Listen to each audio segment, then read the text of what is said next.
The reshuffle in general and the appointment of Shabana Mahmood in the Home Office in particular, I think for me represents the peak of Morgan McSweeney's power at number 10, who is the Chief of Staff of the Prime Minister Keir Starmer. And I say this as someone that believes that eventually Morgan McSweeney will walk because the inherent tensions within the Labour Party will prove too much, and I think Keir Starmer will eventually tack further to the left or be unable to deliver on that kind of political strategy that Morgan McSweeney has always clearly mapped out, which is to face towards reform, to tack to reform, and to try and win back some of that red wall vote, if you like, that they are losing in spades to reform. So Shabana Mahmood is a very, very close ally of Morgan McSweeney's. Pat McFadden going to work and pensions with an extra skills portfolio is also interesting. Again, he is a very close ally of number 10 and has that same enforcer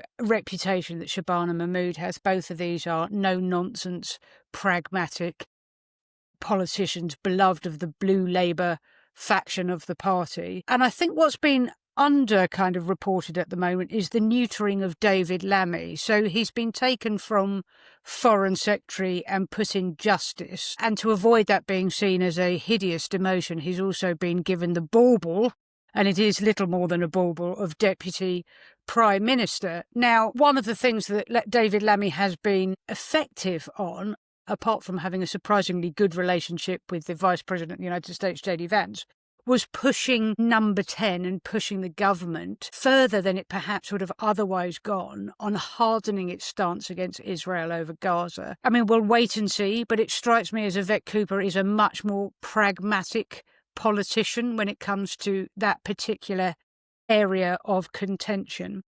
And I, for one, will love to see how on earth J.D. Vance gets on with Yvette Cooper. I cannot imagine these two. I mean, Yvette Cooper is a sensible, pragmatic politician, but she's quite a brittle and prickly kind of character.